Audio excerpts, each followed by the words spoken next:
I'm Wade from Seabound Vapor, and today we're going to be covering the twisted coil. Things we need today are angled tweezers, ceramic tweezers, pliers and or a coil jig, and we're going to be using a round wire. I chose 26 gauge today. Pull off a little more than double of what you would normally need for a round wire coil, since twisting it makes it shrink a bit. Next, we're going to be looping it over. We're going to be putting the ends, bending them, and putting those in the chuck. We're going to be using either pliers or a coiling tool to hold the loop.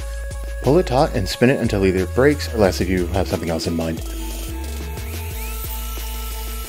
It breaks in a bit of an odd way this time, but that's fine. I ended up with enough for what I needed to do anyway. I had someone ask me how I determined the size of the inner diameter of the coil I wrap, and that is on a couple of factors, the main one being the size of the device I'm making the coils for, and how big I personally want the coil to be. This time I'm using a 2.5mm inner diameter. Since we're installing dual coils today, there's a couple things I do want to bring up, is to make sure that they're at about the same height once you got all the leads clipped.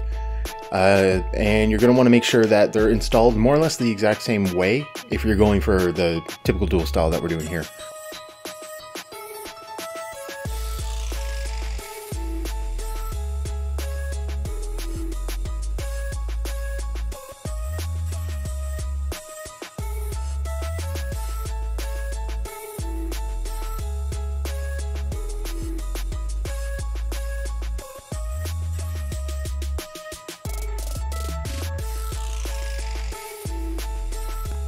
I start on a low wattage and work my way up as I need to. Right now we're going to be dropping to a fairly low wattage just to get these things heating up, and during the actual vaping we'll bring it up even more. So we're going to start tuning the coils here.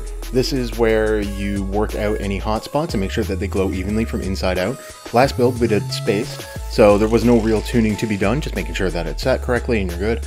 These, the wraps are all touching, so we're going to be using our ceramic tweezers and we're going to be using that to work out the hot spots. During tuning, a couple of the things you're going to be doing, you're going to be squeezing the coils together, not too much, you don't want to ruin the shape of them, but we're going to bring the wraps together. I left a leg a little long, I didn't even really realize till post, so it messes with the balancing a little bit, but no big deal here.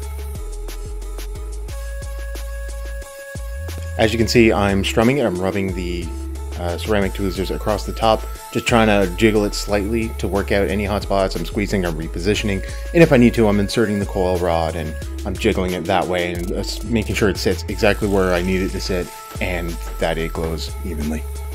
When installing your cotton in a dual coil, you're going to want to get as close to the exact amount of cotton in both of the coils as possible, so that way one doesn't burn out before the other one doesn't draw more liquid, and you get like longer lasting cotton out of it, and you go longer without getting a dry hit.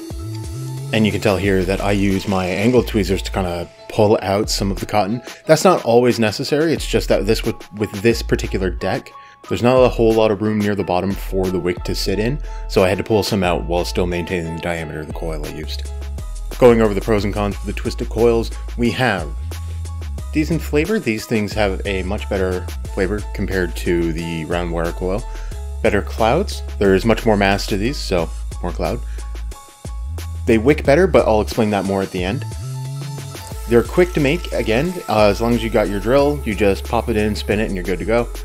And these don't require more types of wire. If you only have your 28 gauge, you can use 2 or 3 or 4 and then do some other stuff with it later.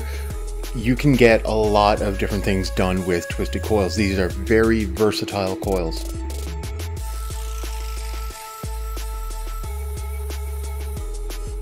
Covering the cons, while wrapping these, they are very, very springy. They do not like being wound up. They will unwind slightly. So you gotta kind of either work it or hold it in place while you install it. And as it happened to me, they occasionally break in odd spots, and that could ruin what you're doing and you'd have to start over. Luckily, since we're just doing twisted coils, it was no big deal.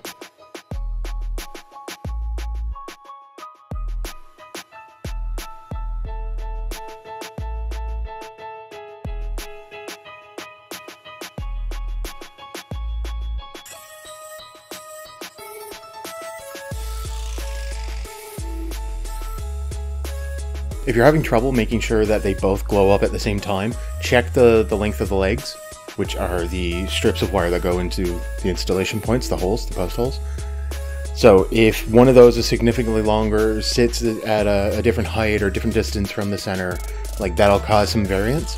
So try to make sure that it is as mirrored as you can manage, and that'll help you immensely.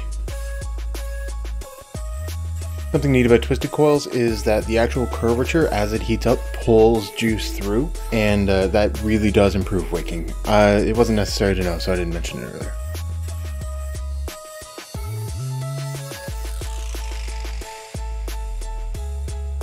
We had a lot more to cover this time, and the video is a fair bit longer, and this will continue to happen. I'm going to try my best to keep these under 15 minutes, regardless of how complex the coil. So let me know how you think I'm doing with that so far. Big thanks to everyone who gave me pictures to show up. They were emailed to my thing at thats.a.rap.vape@gmail.com. The next coil I'm going to be doing is a Clapton coil. So if you guys want to have your post featured, make sure to email it there before next time. Make sure to check out my Instagram at @seaboundvapor to check out all my daily posts. And yeah, that's a wrap.